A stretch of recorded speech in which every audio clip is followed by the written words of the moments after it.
வணக்கம் நண்பர்களே, நான் உங்கள் முத்து. இந்த வீடியோவில் நாம IQ Neo 10R இந்த பர்டிகுலர் மொபைலோடைய அன்பாக்சிங் தான் பார்க்க போகிறோம். நீங்கள் ஃபஸ்ட் டைம் நம்ம சேனலுக்கு வரீங்க அப்படின்னா சப்ஸ்கிரைப் பண்ணிவிட்டு வீடியோவை கண்டினியூ பண்ணுங்கள்.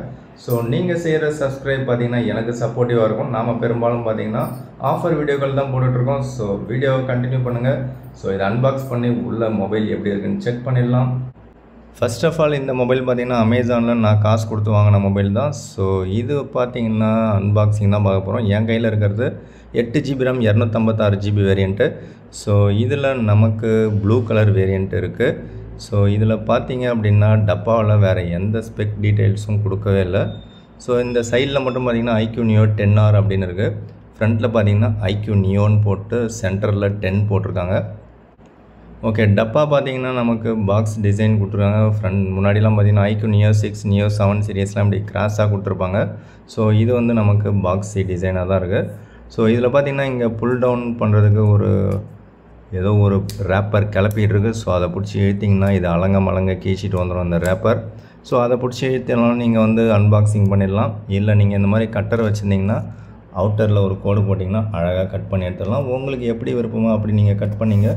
ஸோ நாம் நம்ம ஸ்டைலில் அன்பாக்சிங் பண்ணிடுவோம்.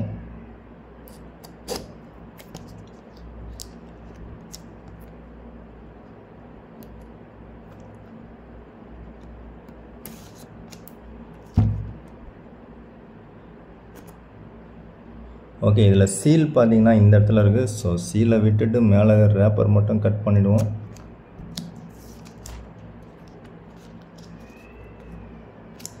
ஸோ இப்போ இந்த சீலையும் நம்ம அன்பாக்ஸ் பண்ணிவிடுவோம். ஸோ இங்கே ஒரே ஒரு சீல் மட்டும் தான் கொடுத்துருக்காங்க. ஓகே, ஒரு வழியாக சீலை கட் பண்ணியாச்சு, சீலை உடைச்சாச்சு. ஸோ இப்போ பாக்ஸை ஓப்பன் பண்ணுவோம்.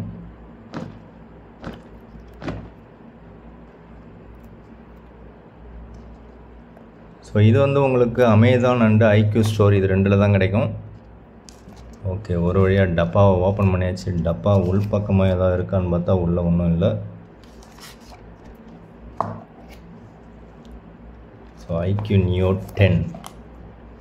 ஸோ IQ Neo 10 எப்போ இந்தியாவுக்கு வரும்னு தெரியல. ஸோ அது வந்து Snapdragon 8 Gen 3 அப்படிங்கிற சிப்செட்டில் ரன் ஆகக்கூடிய ஒரு மொபைல். ஓகே, ஃபஸ்ட் எடுத்தோடனே மொபைல் தான் இருக்குது. அடுத்ததாக பார்த்திங்கன்னா நமக்கு IMEI நம்பர் ஸ்டிக்கர் இருக்குது. So blue colour variant. So மொபைலை ஃபஸ்ட்டு எடுத்துருவோம் வெளியில். ஸோ நாம் ஃபஸ்ட்டு எப்போவுமே மொபைலை எடுத்த உடனே பார்த்திங்கன்னா அதை பவர் பட்டனை ஆன் பண்ணிவிடுவோம். ஸோ 6400 mAh பேட்ரி அப்படின்னாங்க. வெயிட்டு பார்த்திங்கன்னா அந்தளவு வெயிட்டெல்லாம் ஒன்றும் தெரியல. ஓகே, இதில் சைட்ஸு அண்டு பேக்கில் ஃபுல்லாகவே பிளாஸ்டிக் தான். ஸோ ரொம்ப ஷைனிங்காக இல்லை, ஓரளவுக்கு ஓகேவாக இருக்குது. லெதர் ஃபினிஷ் ஒன்று கொடுத்துருந்தாங்க, நல்லா இருந்திருக்கும். ஓகே, இப்போ நம்ம ஃபஸ்ட்டு பூட்டப் பண்ணுவோம். ஸோ பவர் பட்டனை ப்ரெஸ் பண்ணுறோம். ஸோ ப்ரெஸ் பண்ண உடனே IQ 5G அப்படின்னு வருது. ஓகே, இது பூட்டப் ஆகட்டும். அதுக்குள்ளே டப்பாவில் வேறு என்ன இருக்குதுன்னு பார்த்துருவோம்.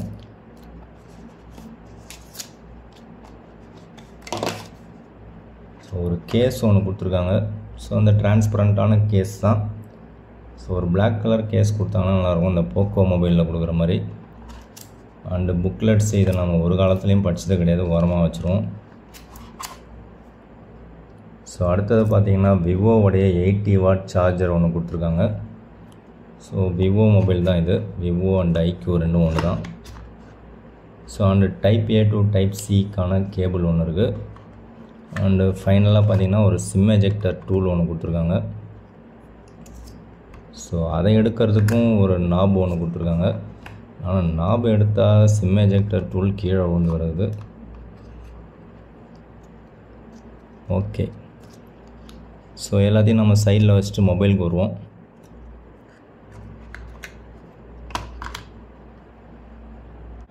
ஓகே, இப்போ மொபைலோடைய ஃபஸ்ட்டு பூட்டப்புக்கு வந்துடும். ஹலோ சொல்லுது, ஸ்டார்ட் பண்ணுறோம். நெக்ஸ்ட்டு இந்தியா காமிக்குது, நெக்ஸ்ட்டு கொடுக்குறோம். நெக்ஸ்ட்டு அக்ரிமெண்ட்ஸ் அண்ட் டேர்ம்ஸ்ன்னு காமிக்குது. ஸோ இது நம்ம அக்ரி கொடுத்தா தான் நெக்ஸ்ட்டு போகுது. ஸோ அதனால் அதை செலக்ட் பண்ணிவிடுங்க. Next setup using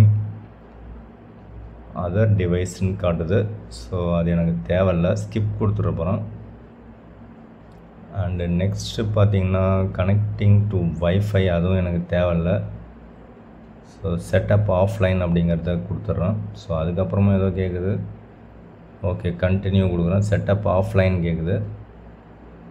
and next பார்த்தீங்க அப்படின்னா setup lock method. Okay, fingerprint ஒன்று போட்டுடலாம்னு நினைக்கிறேன். ஸோ ஃபிங்கர் பிரிண்ட் ஒன்று போட்டு செக் பண்ணிவிடுவோம். ஸோ இதிலே பார்த்தீங்கன்னா ஸ்க்ரீன் லாக் ஆப்ஷன் ஒன்று இருக்குது. ஸோ இந்த ஆட்டோ கன்ஃபார்ம் அன்லாக் அப்படிங்கிறத நான் எப்போவுமே எனேபிள் பண்ணுவேன். அண்டு ஸ்க்ரீன் லாக் ஆப்ஷனில் பேட்டர்ன், பின், காம்ப்ளெக்ஸ் பாஸ்வேர்டு, இதில் உங்களுக்கு எது ஓகேவோ அதை நீங்கள் செலக்ட் பண்ணிங்க. ஸோ இதில் பார்த்தீங்கன்னா அட்லீஸ்ட் 4 கேரக்டர்ஸ் அப்படின்னு காமிக்குது. ஓகே, பின் நம்பர் செட் பண்ணதுக்கப்புறம் பார்த்தீங்கன்னா இப்போ நான் ஸ்டார்ட் பண்ண போகிறேன் என்னுடைய fingering. So finger print position பார்த்திங்கன்னா கீழே தான் இருக்குது பாட்டமில்.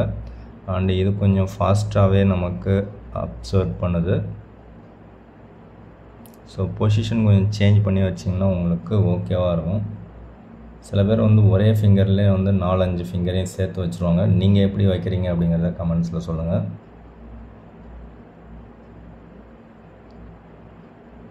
Okay, so next face ID வேணும்னா நீங்கள் கொடுத்துங்க. நெக்ஸ்ட்டு கொடுத்தீங்க அப்படின்னா கூகுள் சர்வீசஸ் வருது. ஸோ அந்த கூகுள் சர்வீசஸில் நீங்கள் எதையும் வந்து ஸ்கிப் பண்ண முடியாது. ஸோ எல்லாத்தையும் அலோவ் கொடுத்தீங்கன்னா தான் உங்களுக்கு நெக்ஸ்ட் ஆப்ஷன் போகும். ஸோ அடுத்ததாக send usage and diagnostic data அப்படின்னு காட்டுது. இதை நான் கொடுக்க மாட்டேன், டிஸ்அக்ரி தான் கொடுக்க போகிறேன். ஸோ என்னுடைய யூசேஜையும் டயக்னோஸ்டிக் டேட்டாவையும் நான் எதுக்காக அக்ரி பண்ணணும் அப்படின்னு சொல்லிட்டு நான் டிஸ்அக்ரி பண்ணிட்டேன். நீங்கள் என்ன சொல்லுவீங்க, நீங்கள் என்ன செய்வீங்கன்னு கமெண்ட்ஸில் சொல்லுங்கள்.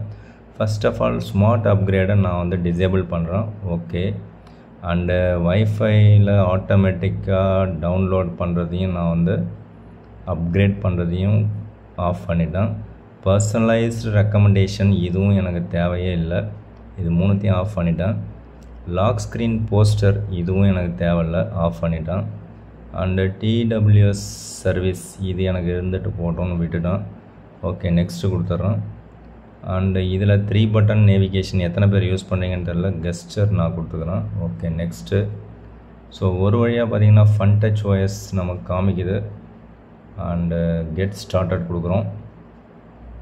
ஸோ அவ்வளோதான், நமக்கு ஃபஸ்ட்டு பூட்டப் முடிஞ்சிடுச்சு. ஸோ எடுத்தோடனே நம்ம என்ன செக் பண்ணுவோன்னு பார்த்தீங்கன்னா செட்டிங்ஸ் ஓப்பன் பண்ணி ஸ்டோரேஜ் என்ன இருக்குதுன்னு செக் பண்ணிவிடுவோம். ஸோ இதில் பார்த்தீங்கன்னா fun touch OS 15 and Android 15 இருக்குது. பட் இதில் வந்து நமக்கு அந்த வால்யூம் பட்டன் பார்த்திங்கன்னா ஓல்டு டைப்பு ஃபன் டச் ஓஎஸ்லாம் கொடுத்துருந்தாங்க.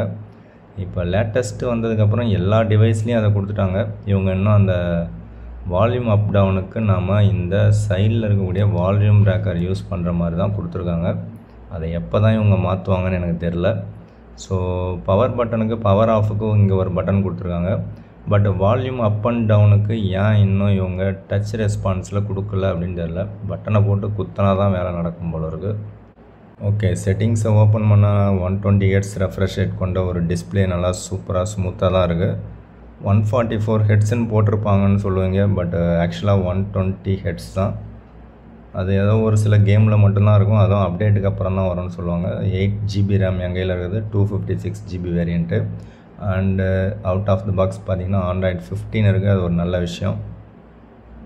ஓகே, அண்டு டச் ரெஸ்பான்ஸ் ஓரளவுக்கு நல்லா ஸ்மூத்தாக தான் இருக்குது. அண்டு லீகல் இன்ஃபர்மேஷன் எல்லாமே கொடுத்துருக்காங்க. ஸோ இதில் வந்து 20 GB வந்து யூஸ் பண்ண மாதிரி காமிக்குது.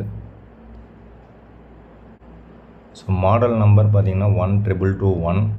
ஸோ பில்டு நம்பர் பார்த்திங்கன்னா PD23522BFEXA 15.0.7.6W30 அப்படின்னு இருக்குது. அண்ட் ஆண்ட்ராய்டு செக்யூரிட்டி அப்டேட் பார்த்திங்கன்னா January 1, 2025 இருக்குது. பட் மார்ச் மந்தில் தான் வந்து மொபைல் லான்ச் பண்ணியிருக்காங்க. And Google play system update பார்த்திங்கன்னா October 1, 2024 இருக்குது. இதுதான் எப்படின்னு தெரில, எங்கேயோ இடிக்குது. ஸோ ஆல்ரெடி சைனாவில் லான்ச் பண்ண IQ Z9 டர்போவோடைய ரீபிராண்ட் தான் இது. ஓகே, ரேம் அண்ட் ஸ்டோரேஜ் தனியாக கொடுத்துருக்காங்க. அதில் பார்த்திங்க அப்படின்னா 5.35 GB ரேம் யூஸ்டு ஃபார் 8 GBயில். அண்டு ப்ளஸ் ஒரு 8 GB அப்படிங்கிறது ஃபேக்கு. அது மட்டும் இல்லாமல் 26.12 GB யூஸ் பண்ணியிருக்காங்க, 256 GB இன்டர்னலில். And out of the box பார்த்தீங்கன்னா 43% இருக்குது. நீங்கள் அந்த 80 வாட் சார்ஜரை வச்சு கண்டினியூஸெல்லாம் போட தேவையில்ல. இதில் கார்பன் சிலிக்கான் டெக்னாலஜிலாம் கிடையாது இந்த பர்டிகுலர் மொபைலில். ஸோ அதிலே பேட்ரி ஹெல்த் அண்டு சார்ஜிங் ஒன்று இருக்குது. அதில் மேக்ஸிமம் கெப்பாசிட்டி 100%. ஃபாஸ்ட் சார்ஜிங்னு ஒரு ஆப்ஷன் ஒன்று இருக்குது. அதை எனேபிள் பண்ணிங்கன்னா மேபி ஹீட் ஆகலாம் அப்படின்னு சொல்லுது. ஸோ அதிலே பார்த்தீங்கன்னா ஸ்லீப் ஸ்டாண்ட் பை ஆப்டிமைசேஷன் ஒரு ஆப்ஷன் இருக்குது. அது எனேபிளில் தான் இருக்குது. ஸோ ஃபஸ்ட்டு செட்டப்லேயே நாம் என்ன பண்ணுவோம்னு கேட்டிங்கன்னா, நான் செய்கிறது தான் நான் சொல்லுவேன். ஸோ பவர் பட்டனில் லாங் ப்ரெஸ் பண்ணுங்கள். அதில் பார்த்தீங்கன்னா செட்டிங்ஸ்னு ஒன்று இருக்கும். ஸோ அந்த செட்டிங்ஸை ஓப்பன் பண்ணுங்கள். செட்டிங்ஸை ஓப்பன் பண்ணிங்கன்னா லான்ச் பவர் மெனுங்கிறத நான் எனேபிள் பண்ணிவிடுவேன். ஒருவேளை உங்களுக்கு பவர் பட்டன் அழுத்தினா கூகுள் அசிஸ்டன்ட் தான் வரணும்னு நினச்சிங்கன்னா அப்படியே விட்டுருங்க. எனக்கு பவர் பட்டன் அழுத்தினா பவர் பட்டன் தான் ஒர்க் ஆகணும். ஸோ இப்போ நான் பவர் பட்டன் அழுத்துகிறேன். பார்த்தீங்க அப்படின்னா எனக்கு பவர் ஆன் ஆஃப் கிடச்சிடுது. ஸோ நீங்களும் இந்த செட்டிங்ஸை ஃபாலோ பண்ணிங்க. ஸோ இது என்ன பேக் போக மாட்டுது. ஓகே.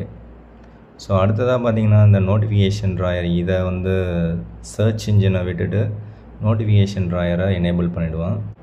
ஸோ அது எதில் இருக்கும்னு பார்த்தீங்க அப்படின்னா, செட்டிங்ஸை ஓப்பன் பண்ணிங்கன்னா உங்களுக்கு home screen and lock screen இருக்கும். ஸோ அதை ஓப்பன் பண்ணிங்க அப்படின்னா அதில் நமக்கு ஹோம் செட்டிங்ஸ்னு இருக்கும். ஸோ அதை ஓப்பன் பண்ணிங்கன்னா அதில் எங்கேயாவது ஒரு இடத்துல ஒழிச்சு வச்சுருப்பானுங்க கூகுள் டிஸ்கவர்னு இருக்குது. ஸோ அதுக்கு கீழே பார்த்தீங்கன்னா ஸ்வைப் டவுன் அப்படின்னு போடுறாங்க ஆன் த ஹோம் ஸ்க்ரீன். இந்த கூகுள் சர்ச்சை நான் தூக்கிட்டு நோட்டிஃபிகேஷன் சென்டர் கொடுத்துட்றேன். ஸோ இது எனக்கு மெயினான விஷயம். ஸோ இப்போ பார்த்தீங்க அப்படின்னா நான் டவுன் பண்ணனா எனக்கு நோட்டிஃபிகேஷன் வரும். பட்டு MIUI பார்த்திங்கன்னா நல்லா இருந்துச்சு. ஹானரில் மேஜிக் OSம் நல்லா இருந்துச்சு. கிட்டத்தட்ட ஹானரோடைய மேஜிக் OS மாதிரி தான் இந்த ஃபன்டச் OSம் இருக்கும். பட்டு அந்த வால்யூம் அப் டவுன் மட்டும் இதில் கொடுத்துருந்தா நல்லா இருந்திருக்கும். அண்டு இதில் அந்த நோட்டிஃபிகேஷன் லெஃப்ட் சைடும் மெனு பாரை ரைட் சைடும் கொடுத்துருக்கலாம். பட் ரெண்டுமே ஒரே மாதிரி தான் கொடுத்துருக்காங்க. இதை எப்போ தான் இவங்க மாற்றுவாங்கன்னு தெரில. ஸோ அடுத்ததாக பார்த்தீங்கன்னா நான் டபுள் டேப் ஆப்ஷனை தேடுவேன். ஸோ அது வந்து செட்டிங்ஸ் ஓப்பன் பண்ணிங்க அப்படின்னா கடைசியில் வந்தீங்கன்னா எங்கேயாவது ஒழிச்சு வச்சுருப்பாங்க. ஷார்ட் கட்ஸ் அண்டு அக்சசபிலிட்டி அப்படிங்கிறத ஓப்பன் பண்ணுங்கள். அதில் நமக்கு எங்கே ஒழிச்சு வச்சுருக்காங்கன்னு தேடணும். ஸோ ஸ்மார்ட் மோஷன் அப்படின்னு இருக்குது. ஸோ அதை கிளிக் பண்ணுறோம். அதில் பார்த்தீங்கன்னா shake to turn on the flash light, இதை யூஸ் பண்ணிங்கன்னா ஒருவேளை நீங்கள் ஆஃப் பண்ணிவிட்டு இந்த பவர் பட்டனை மட்டும் ஆன் பண்ணிவிட்டு ஒரு ஆட்டினீங்கன்னா இந்த மாதிரி LED ஃப்ளாஷ் எரியும். திரும்ப பவர் பட்டனை அழுத்துனீங்க அப்படின்னா ஆஃப் ஆகிடும். இது ஒரு நல்ல ஆப்ஷன். ஸோ டபுள் டேப்பை இன்னும் எனேபிள் பண்ணல. ஓகே, ஃபிங்கர் பிரிண்ட் எவ்வளோ ஃபாஸ்ட்டாக இருக்குன்னு பார்த்துறோம். நல்லா ஃபாஸ்ட்டாக தான் இருக்குது. ஸோ டபுள் டேப் பார்த்திங்கன்னா இந்த ஸ்மார்ட் ஸ்க்ரீன் ஆன் ஆஃபில் வச்சுருப்பாங்க. ஸோ அதில் ரைஸ் டு வேக் வேணும்னா நீங்கள் வச்சுங்க, எனக்கு தேவையில்லை.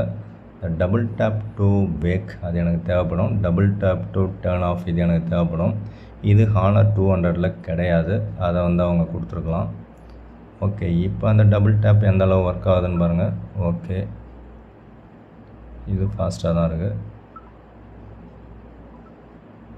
ஓகே, ஸோ ஃபஸ்ட்டு இந்த மொபைலோட டிஸ்பிளேக்கு வரும். டச் நல்லா ஸ்மூத்தாக சூப்பராக தான் இருக்குது. அண்டு டச் ரெஸ்பான்ஸும் நல்லா இருக்கிற மாதிரி தான் ஒரு ஃபீல் இருக்குது. அண்டு டிஸ்பிளேயில் பெசல்ஸ் பார்த்திங்கன்னா பெசல்லெஸ்ஸாக இருக்கிற மாதிரி ஒரு ஃபீல் இருக்குது. ஆனால் பாட்டமில் ஸ்லைட்லி கொஞ்சம் அதிகமாக இருக்குது. ஸோ அதையும் இன்னும் கொஞ்சம் ஈவனாக கொடுத்துருக்கலாம். ஆல்ரெடி யூஸ் பண்ண போக்கோ X7 Pro பார்த்திங்கன்னா இதை விட கொஞ்சம் பெட்டராக இருந்த மாதிரி ஒரு ஃபீல் இருந்துச்சு. ஸோ ரைட் ஹேண்ட் சைடு பார்த்திங்கன்னா நமக்கு power button and volume rakers கொடுத்துருக்காங்க. ஸோ சைடு ஃபுல்லாகவே பிளாஸ்டிக் தான். அண்டு லெஃப்ட் ஹேண்ட் சைடு பார்த்திங்கன்னா ப்ளைனாக இருக்குது. பாட்டமில் பார்த்திங்கன்னா சென்டரில் நமக்கு Type-C போர்ட்டு, பக்கத்தில் ஒரு மைக்கு, அதுக்கு பக்கத்தில் பார்த்திங்கன்னா சிம் ட்ரே. ஸோ இந்த சைடு ஸ்பீக்கர் கிரில் இருக்குது. இதில் நமக்கு IP65க்கான ரேட்டிங் தான் இருக்குது. ஸோ அதனால் தண்ணியிலலாம் போட்டு விளையாடாதீங்க. டாப்பில் பார்த்திங்கன்னா ஒரு secondary noise cancellation mic and IR blaster கொடுத்துருக்காங்க. ஸோ செகண்டரி ஸ்பீக்கர் இருக்குது, அது வந்து ஏர்பீஸஸ் ஸ்பீக்கராக செயல்படும். ஸோ டாப்பில் ஏதாவது இந்த இடத்துல நமக்கு ஸ்பீக்கர் கிரில் ஒன்று கொடுத்துருக்கலாம். அப்படி ஒரு வெண்ட்டு கொடுத்துருந்தாங்கன்னா இன்னும் கொஞ்சம் நல்லாயிருக்கும் அப்படின்னு நினைக்கிறேன். இதில் நமக்கு டிஸ்பிளேயில் டால்பி விஷன்லாம் கிடையாது, HDR டிஸ்பிளே தான். அதே மாதிரி நமக்கு ஸ்பீக்கரில் பார்த்திங்கன்னா டால்பி அட்மாஸ்லாம் கிடையாது. ஹைரஸ் ஆடியோ இருக்குதுன்னு சொல்லியிருக்காங்க. அது நமக்கு ஸ்பீக்கரில் கேட்குமா இல்லை ஹெட்செட்டில் கேட்குமா அப்படிங்கிறது தெரியல. மேபி நான் செக் பண்ணிவிட்டு வேணால் ரிவ்யூவில் சொல்கிறேன். ஓகே, சிம் ட்ரேயில் பார்த்தீங்கன்னா நீங்கள் 2 நேனோ சிம் தான் போட்டுக்கலாம். மெமரி கார்டு சப்போர்ட் கிடையாது. மேக்ஸிமம் வேரியண்ட்டே 256 GB வேரியண்ட்டு தான். டைலர் பார்த்தீங்கன்னா விவோவோடைய டைலர் தான் கொடுத்துருக்காங்க. ஸோ கால் ரெக்கார்டிங் ஈஸியாக பண்ணிக்கலாம் ஆப்போனண்ட்டில் இருக்கிறவங்களுக்கு தெரியாமலே.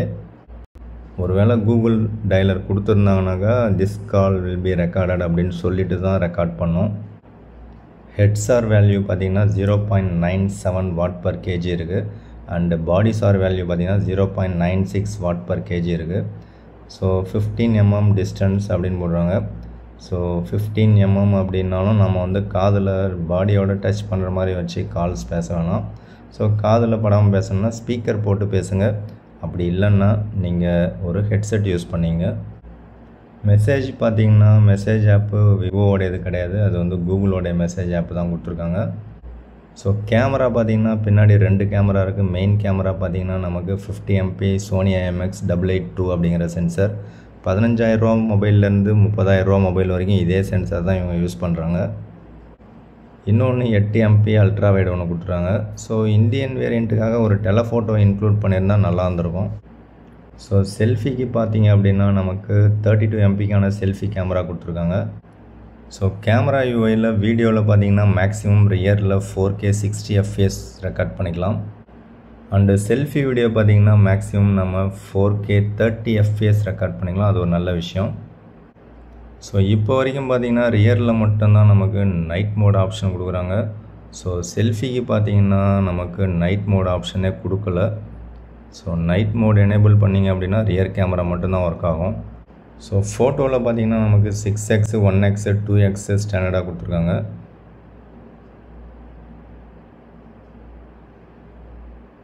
அண்டு மேக்ஸிமமே 10x தான் கொடுத்துருக்காங்க. அட்லீஸ்ட் ஒரு 20x கொடுத்துருக்கலாம். அண்டு வீடியோவில் பார்த்திங்கன்னா நமக்கு மேக்ஸிமம் 10x தான் கொடுத்துருக்காங்க.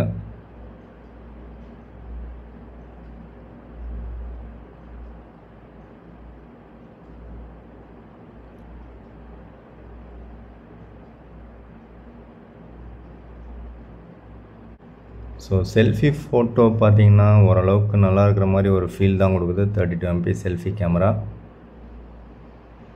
உங்களுக்கு செல்ஃபியில் போர்ட்ரேட் ஒர்க் ஆகலை அப்படின்னா அந்த போர்ட்ரேட் மோடு ஏகப்பட்டது கொடுத்துருப்பாங்க. அதில் ஃபில்டர்ஸும் நிறையா இருக்கும். ஸோ அதே மாதிரி பேக்ரவுண்ட் பிளரிங் அந்த பொக்கே எஃபெக்ட் உங்களுக்கு எந்த அளவுக்கு வேணுமோ அந்த அளவுக்கு நீங்களே அட்ஜஸ்ட் பண்ணிக்கலாம். ஸோ அதை நீங்கள் அட்ஜஸ்ட் பண்ணிவிட்டு ஃபோட்டோ எடுத்திங்கன்னா தான் உங்களுக்கு பேக்ரவுண்ட் பிளரிங் கரெக்டாக வரும். ஸோ PW டிம்மிங் அதிகமாக கொடுத்ததாக சொன்னாங்க. பட் ரியலாக பார்க்கும்போது எனக்கு அந்தளவுக்கு இம்ப்ரெசிவாக இல்லை. மேபி அப்டேட்டுக்கு அப்புறம் எப்படி இருக்குன்னு பார்க்கலாம்.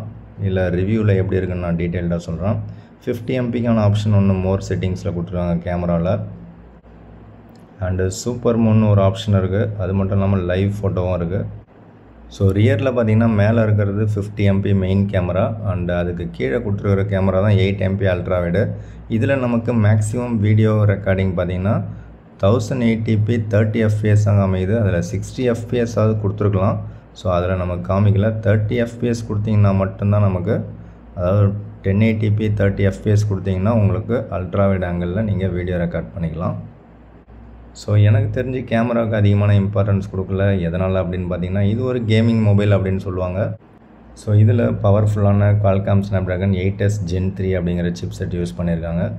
ஸோ அவ்வளோதான் இந்த டீட்டெயில்டான அன்பாக்சிங். உங்களுக்கு வீடியோ பிடிச்சா லைக் பண்ணுங்கள். மற்றும் ஒரு வீடியோவில் சந்திக்கலாம். Thank you friends. தேங்க்யூ ஃபார் வாட்சிங்.